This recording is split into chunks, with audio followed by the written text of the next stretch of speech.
Ladies and gentlemen, we have our first podcast. And I say we. Who are we? I'm Brian with Tip of the Spear Real Estate Team at Keller Williams. And we got Jake Smoke and Nate Shermer with us. Hello. Hey. Missing is our admin guy, Matt. Our team is based here out of San Diego, and we are a military veteran owned and operated and ran real estate team focusing on serving the needs of our active duty and veteran community here in Southern California. Yes. So we are starting this podcast because we want to be able to get out to more folks, help people get a better understanding and idea of the real estate process, and maybe answer some questions, and have a few laughs and stuff like that along the way. I think bottom line is really just to provide value, right? Yeah, absolutely. Always to provide value. Nice. And so give me an example of some value that you provide. Well, all right. Let's freaking go right into it, huh? Let's do it. All right. We got, our team's got a few escrows open right now. One of them, a good example of providing value is having an agent that really pays attention to small details and stuff like that. And us being, we got Jake and I are both Marines. Nate's Army vet. With military, we always have, we all have the whole attention to detail thing kind of locked down, right? Yep. Well, a recent deal that I have going with a Marine Corps vet and his wife, helping them buy their first home up in Ramona in the country estates. Well, they sent me this house that they wanted to go take a look at. We went and took a look at it. They decided they want to buy it.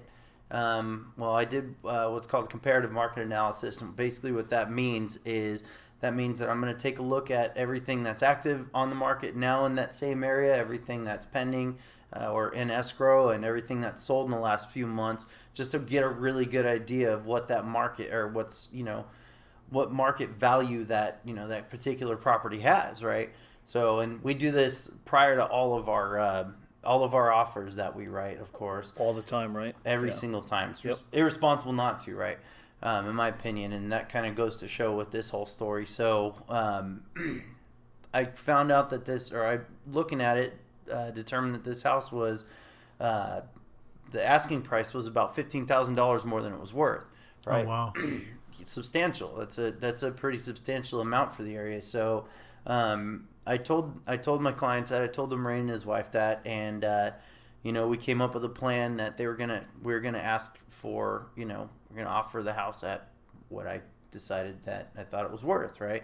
$350,000, listed at $365,000.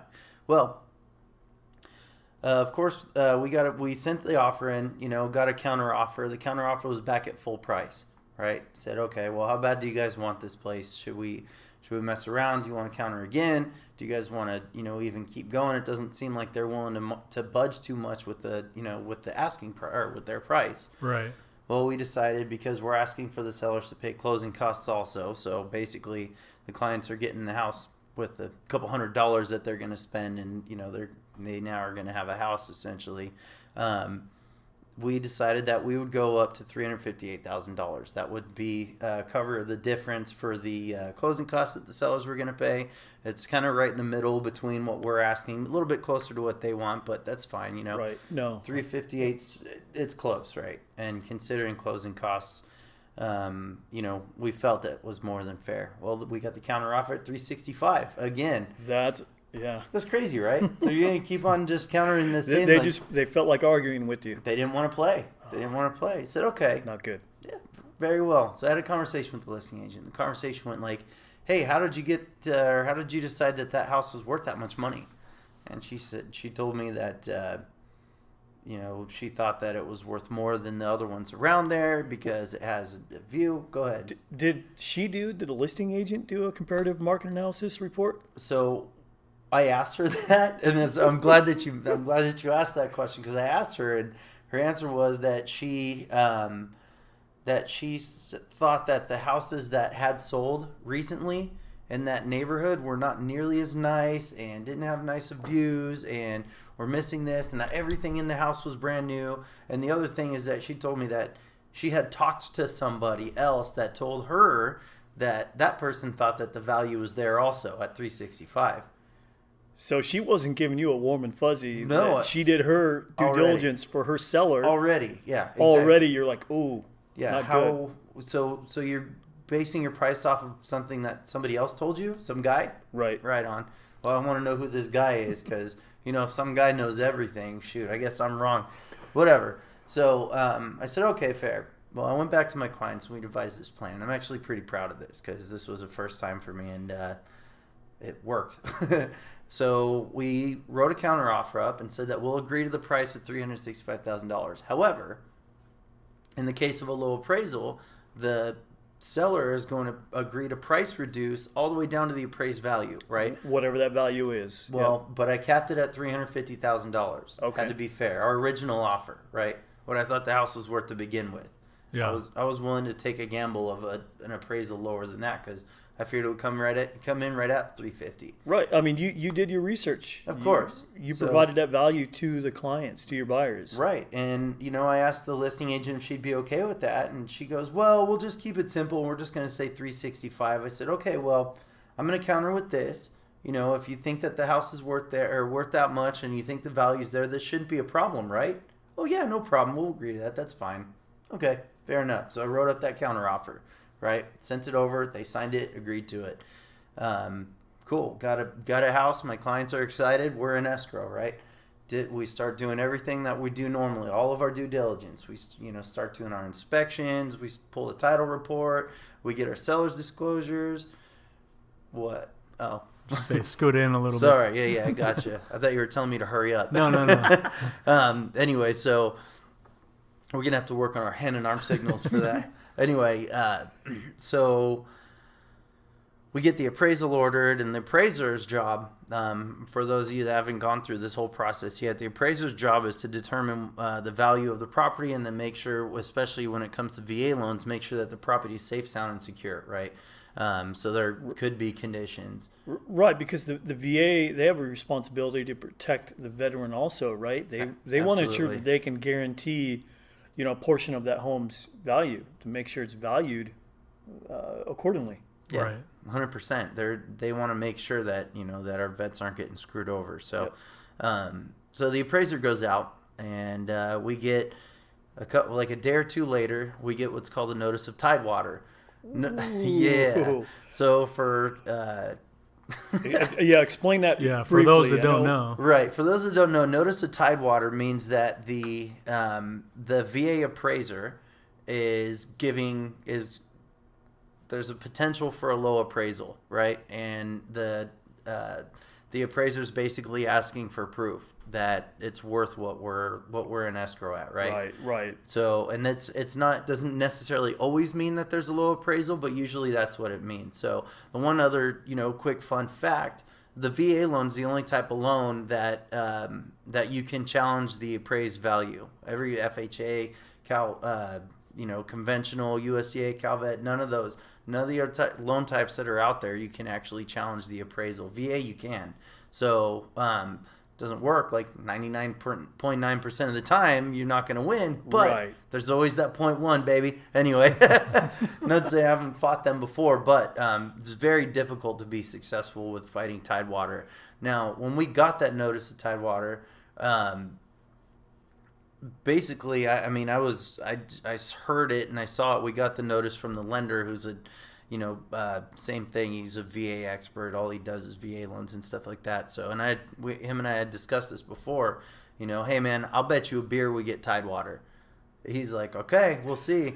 But for you and for your buyers and clients, that's a good thing. Well, this time, In this scenario, because of the fact that we got ahead Right. of that, because of the fact that we did our due diligence, Right. We figured out what we thought it was worth. We weren't comfortable with going that high, but we said, okay, hey, look, if we're gonna agree to this price, you have to agree to come down. Right. If there's a low appraisal. So we get that notice of Tidewater, and I'm like, I'm not even gonna try to fight this at all, because No. why would I? No It's reason not to. Exactly. It's not in my client's best interest. My client's best interest is for that house to be lower value, so they don't have to pay as much money. So it sounds like the listing agent, did they actually fight it? Or did they just kind of like, Oh, yeah. we'll see what happens? Oh yeah, Oh yeah. Okay. They fought. They didn't win. Of course, you Of said it's that course. 1% that would win, but Yeah. Then that wasn't even the case this time. So they didn't win the value or the appraised value. We actually got the appraised value yesterday, and the appraised value was freaking, go figure, big surprise, $350,000. So nice. not only Wow. not only doing my due diligence saved my clients, but had we not put that condition into our counter offer, we might have lost this house for my clients. They'd be out of a home, right? So that was kind of the big thing. Well, of course, the other agents like, I can't believe this. There's no way. This house is worth way more. Blah blah blah. I mean, they can be frustrated all they want, but Yeah. Bottom line is, number one, the house isn't worth as much as they thought. Number two, it appraised low, and they already agreed that they'd price reduce for a low appraisal down to exactly what the fuck I thought it was going to be. So that was awesome. Right. So we're looking at it now. My clients are getting a house for $15,000 less than we agreed to. Nice. With $8,000 in closing costs paid off. Woo! And all of that counts to almost $70 a month less than what they would be paying normally. Over the life of a 30-year loan, they're saving another $15,000. Man, That's so awesome. I mean, No, I'm sorry, $25,000. So we're about Wow. $48,000 in savings for these guys. For what? Due diligence over the baby. life of 30 years, and, Yep. and that's the value that we we provide, right? Yeah, To the veterans, to the veteran community. it's exactly it, man. That's what we're here for. That's what we thrive on. And that was, I mean, I can tell you a bunch of other examples, and we all can kind of the same thing. That's why we're a team, because our job here is to make sure our clients are protected, make sure we're providing that value, make sure we're being professional, doing our due diligence, right, and make sure that our clients' best interests is what we're really going for. So, 100%. Yep. So for this one, I mean, this turned out way in our client's favor, which was freaking great. So, now they're gonna be saving a bunch of money. Pretty excited about that. Nice. So. And does that answer your question? I guess I don't know. It was kind of a whole big I old think long it was all story. about providing value, right? Yeah. Yeah. So, Jake, Freaking- I want to ask you, I know you've had several experiences as well. Do you have anything that comes to mind with providing value for one of your clients? Yeah, so I'll try to make this quick. I'm not sure if I'm going to be as long-winded as Brian, but Hey, no. I had an all-cash client. Oh yeah, I And love this story. So it's a higher priced property. It was at 1.104, so over $1 million property. And I was representing my buyers, and I was competing against two other offers.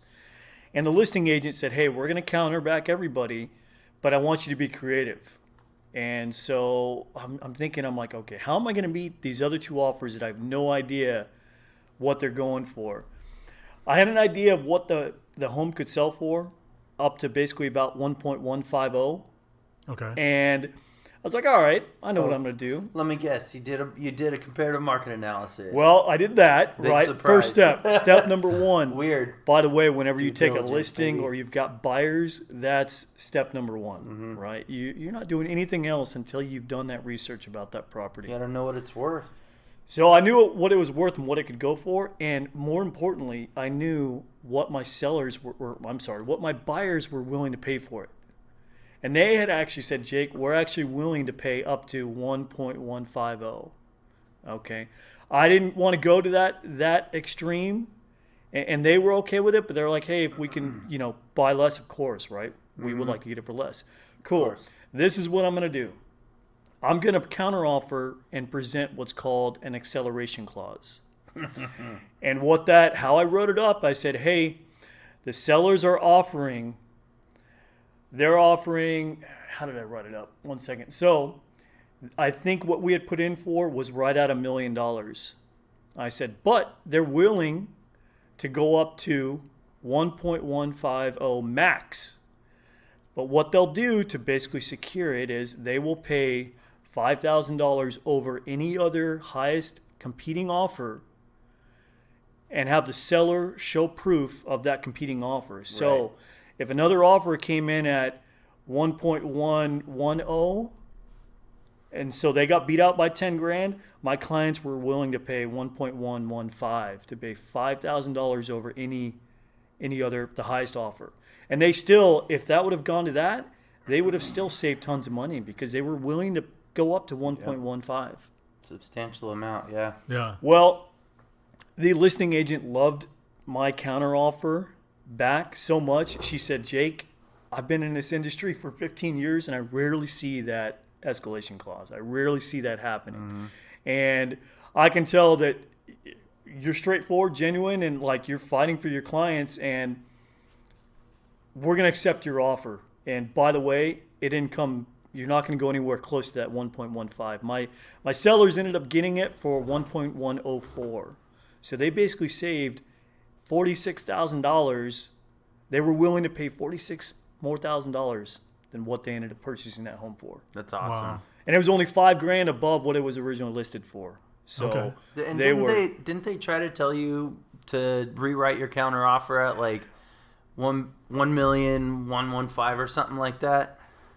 Yeah, so there was a little bit at the time. In real estate, you've got to really feel out the other agents. The listing agent, or if it's a buyer's agent, whatever. You've got to feel them out and get a good rapport and understand who you're working with. And I was internally kind of going back and forth and trying to figure out how I would structure it properly. And the thing that's awesome about us as a team is we bounce a lot of ideas off each other. And I called you and we talked about this. And I said, this is what I think I'm going to do. And I got some great recommendations from you and move forward. And it worked out. It worked out well. And that's what I love about real estate is understanding and just figuring out how to structure a purchase or a sell in the best way possible for your clients. And saving the most amount of money. Yeah. I mean, the benefit with us, being a team is that we all have each other's experience, combining each other's, ingenuity combined and stuff like that. So just like, when you called me about that $1 million deal, same thing. I remember I had the conversation with you about my deal, and we came up with that kind of plan together. That's, the benefit of us being a team and working together is that we have, when our clients don't just reap the benefits of just one agent, they reap the benefits of a whole team, and I think that's really cool. They've got the backing of our military experience too. Mm-hmm. Yeah, the tenacity, the anger. the don't mess with my the clients. grit. It's like the mama bear mentality. Basically, you're not gonna, don't fuck with us. In other words. Yeah, exactly. But I mean, it's good for our clients. We're not making many friends, and within the real estate agent community, but that doesn't matter. you know, so that's good. All right. So you described who you are, each of you, former Marines, and No such thing. right. I stand corrected. I'm gonna start making you do push-ups, Nate. Marines and myself, Army, and you described the value that you provide. Can you tell me the why, or what drives you, what motivates you to help the veterans that you help get into homes? Go ahead. All right, so I go back. I've been in real estate for just over 2 years now. But I go back to, I think Brian and I, we were in the Marine Corps at the same period of time, and I got out in 2007, and I wrote that on my exiting paperwork that I was going to get my real estate license. Well, I got busy. I got married, ended up in the last 12 years, ended up having 3 kids. Life gets busy. So Get that government job. Get that stable income, everything. But I've always been. Ever since I was 11 or 12, I always told myself I want to own my own business, be my own boss, be an entrepreneur, do my own thing. But I always got stuck in the rat race. Mm-hmm. And I've always been in that rat race and never really been able to truly help people. And when I was in the Marine Corps, unfortunately, I think it's really an extension of mom and dad. And all the military does, all branches of the military, they sit there and they kind of hold your hand. They tell you where to go, when to be there, what to wear, what time to wake up, to clean your room, right? You got those Chinese field day inspections. Oh, yeah. They're telling you what to do and when to do it 24/7. So they're telling you how to look, act, and be, but for them, for their benefit. And Right. I think, unfortunately, when you exit out of the military, they don't really set you up to succeed. Because I know in the Marine Corps, they ask you, hey, Smoke, are you re-enlisting? And the moment when I said, nope, I'm out, you're done. Yeah, that was how it was for me too. My platoon Yeah. commander goes, "Hey, Britton, you're not planning on re-enlisting, are you?" I was like, "Hell no, sir." That was all. He's like, "Good, all right, cool." Yeah. And like walked off. It was funny. And unfortunately, like there's such a huge, in the Marine Corps, there's such a huge brotherhood, and that's never going to leave you. You're always going to have that. But unfortunately, when you say, I'm out, sir, or whatever, then they're like, all right, they pretty much kick you to the curb. Yep, And, done hey, with you you. got to go through, when we were in, I think it was called Tap and Temp. Yeah.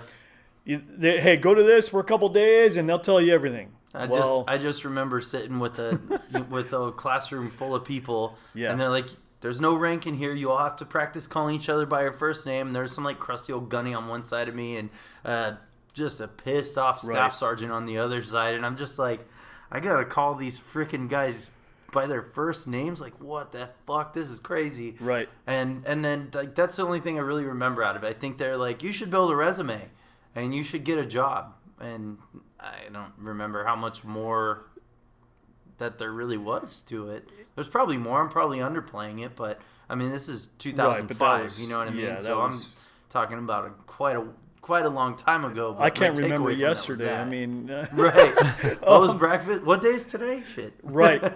So I think to try to answer your question, Nate, is I kind of left the military, always had a goal and a dream to get into real estate. And I knew that on the way out the door, the military doesn't really set you up to succeed. And with my goal of trying to help veterans specifically, this is my way of doing it in real estate. You know, this is the largest financial decision that one person's going to make or a couple is going to make in their life. Absolutely. In real estate, it's a passion of mine. I mean, it's a great way to give back to the community. And veterans are so underserved in that capacity because we're just not taught or trained it when we leave. Mm-hmm. Bottom line. Yeah. And that's kind of my why, and that's what keeps me driven every day and motivated because I want to help as many veterans as I can, and this is my way of doing it. That's awesome. Yeah, it makes sense. What about you, Nate? What drives me? What drives the world famous Nate Shermer We didn't talk about Nate, at all? You're on the spotlight, bro. Yeah. Wow. so give him a little intro here. I mean, Nate Shermer, veteran, United States Army. Well, I guess retired United States Army, huh? Medically retired. Medically go. retired, They like a boss. Put me you to know? pasture. yeah. Yeah. They said you're injured. At least they didn't take you out back and put one in the back of your brain, dude. Yeah. But Nate he works with the Diabetes Research Center, new real estate agent. Nate also is a very active volunteer in the veteran nonprofit community. So he's also a great guy and kind of sexy. So any of you single ladies out there, unfortunately, he's also taken. But I'll let him tell the rest. Go ahead, Nate. Thanks. Yeah. So I just kind of put myself into other veterans' shoes almost on a daily. I know the struggles for myself, and I don't want other veterans to struggle like I have. So I just want to do right by them. Right. And whatever that takes, whether that's taking them out on a hiking expedition or camping, or eventually getting them into a house. I want to do all that I can, and I'm very grateful to be on this team with all this experience. And we're kind of powered by Keller Williams Realty as well, so we have a tremendous Support toolbox. Right. It's a huge brokerage. Yeah. I mean, with all the tools and resources at the tips of our fingers. Training, mentorship, leadership, coaching. I mean, it's all there, for us to use. And I mean, our brokerage, there's classes every single day, whether it be, helping agents to learn how to talk real estate, or helping agents learn how to write or read contracts, and even, down to the nitty gritty of, just how to transact in real estate. You know what I mean? It's all there. So we have that backing, which is pretty cool. Yeah, and you touched on a thing with me that's huge is the mentoring. You guys have been mentoring me since day one on how to pass the quizzes and how to pass the real estate exam. I want to get to that level. I want to get to that level where I'm mentoring somebody on being a real estate agent, and I'm mentoring, the new buyer for their first time, experience. And I mean, even what you went through, Nate, preparing for the state exam, as I think you're aware, most people don't pass it the first time. Yeah. That's a huge success in itself. Thank you. Right. And I mean, great job. Yeah. No kidding, dude. Just studying. Once, I started with the quizzes or the classes in like January. And then, like you said, life gets in the way. Right. And then it was in June, I really felt, that I needed to kick it in gear. Right. And in June, I started going like every night. I started doing like 2 hours of studying every night. I would do, even during the day, I'd find some free time. I'd study for an hour. And then at night, study for 2 hours. And I did it every single day. And I did not stop until I got that exam date. Right. You got it done and you prepared. Well, you've been hitting the actual learning how to transact real estate stuff pretty hard too. So I'm pretty happy about that. It's going to be to the benefit of your client too. You know what I mean? So that's cool.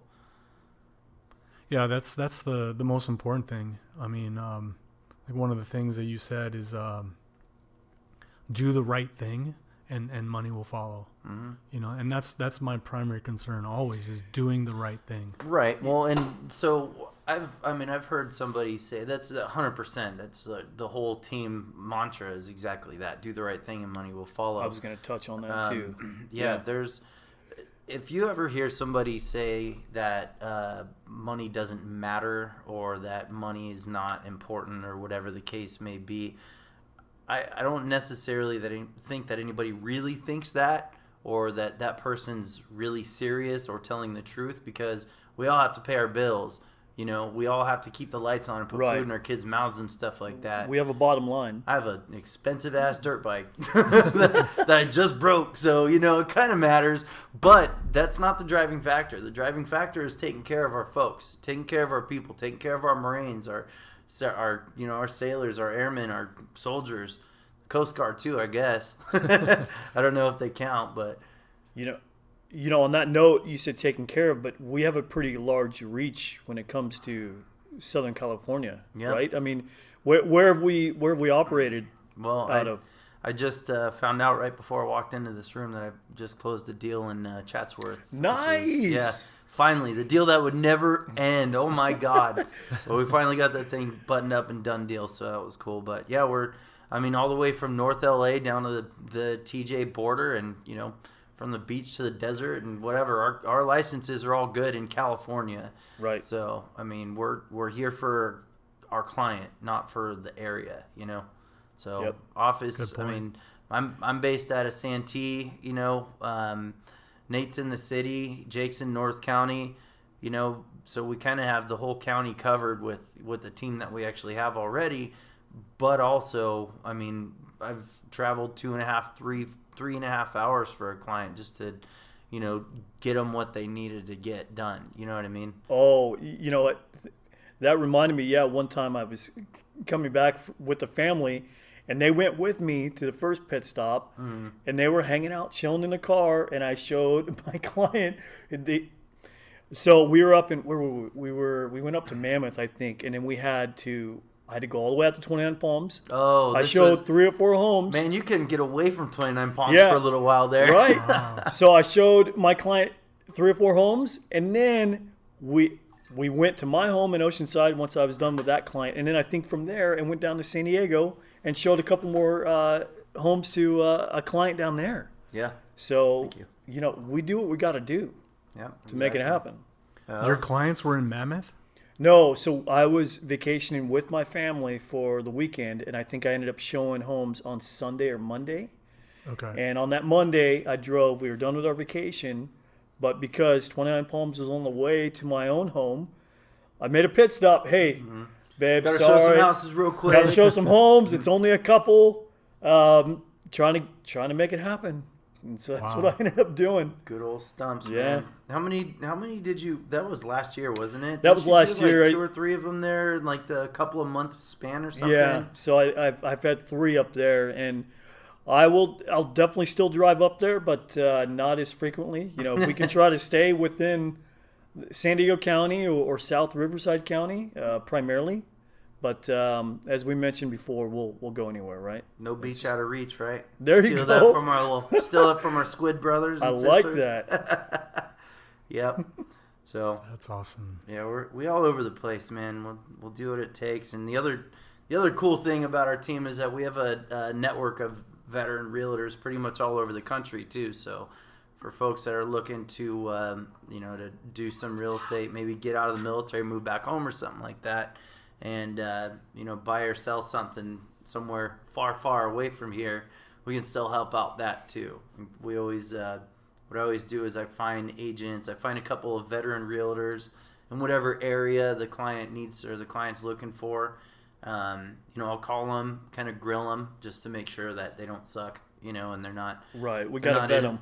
Yeah, of course. Make sure they're good. Got to vet them, make sure exactly that. Because, even though there's a lot of veterans in real estate that are solid, there's also some that are not, you know what I mean? As with any profession and as with any group of people. So we all like to think that we hold each other to a higher standard, but, there's always that one guy that's got to fuck it up for everybody else, you know what I mean? Yep. And that person gets out of the military and gets into other stuff too. So for that reason, we always call, do our own separate research or our own research about whoever that person is, give them a call, grill the shit out of them, make sure that they don't suck. And once I'm good, and like for me, once I'm good and thoroughly impressed by that person, then I'll refer them to my clients or to the vet or the military person that's going wherever they go.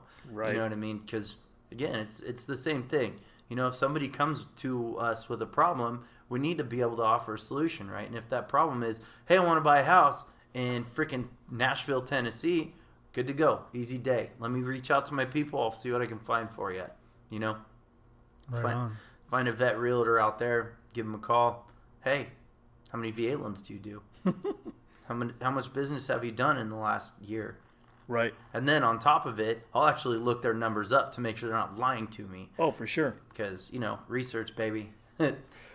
Believe then verify and all that stuff. So ask them a bunch of real pointed questions about, who they are, what they do, all that stuff. And if I don't get a warm fuzzy, guess what? They ain't getting a phone call. It is what it is. There you go. That's all about adding even more value, right? Provide value. Do that, number one. Top priority. First and foremost. Yep. And for us as a team, we're about quality. It's not about quantity. It's not about our paycheck.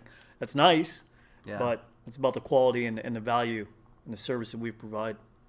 Absolutely. All right, gentlemen, let's close this up. I'm going to have 2 more questions, one for you, Brian, and one for you, Jake. Okay. Brian, I'll start with you. What is one piece of advice you would give to a new home buyer? A piece of advice, I would like you talking about like a first-time home buyer. Yeah. First time they're thinking about buying a place. Well, the first 2 things that you need to do are contact a real estate agent and work on getting a pre-approval. The pre-approval letter is gonna come from a loan officer or a bank that's gonna tell you to that you actually have the ability to buy or to purchase, and then what your limit is or what your options are based on how much you want to pay, that kind of stuff. So my advice would be not only to get, especially for our clients being military and stuff, to get a pre-approval from a lender, but not just any lender. Make sure that lender's solid, because just like any other profession, just like in real estate and everywhere else, there's some really great ones and there's some really shitty ones, So I would find a reputable lender to talk to and find a reputable real estate agent to talk to. But the biggest thing to me is do your research.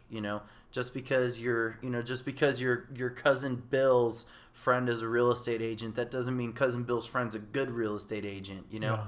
And just because somebody comes off like they know what they're saying or they know what they're talking about or they're doing right or whatever the case may be, or they do a lot of business.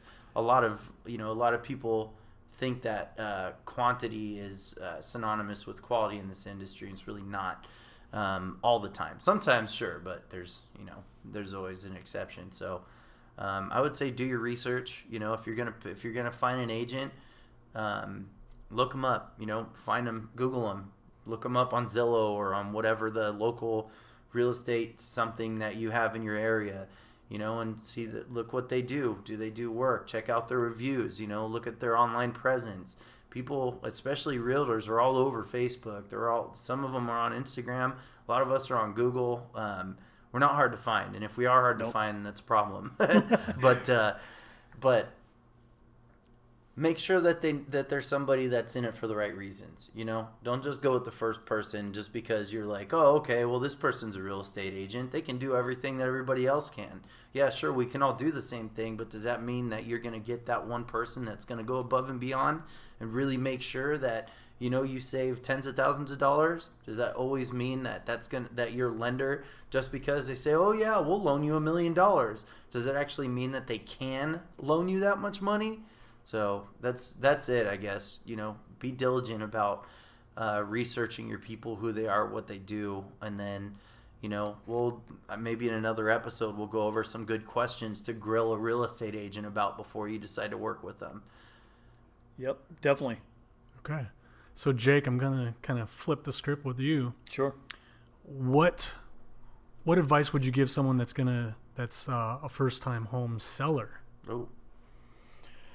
Well, script flipped it. When it comes to sellers, their primary goal is to sell their home as quickly as possible and for top dollar, preferably, right? I mean, they have to move on to a next, more than likely a huge chapter that they're in their life.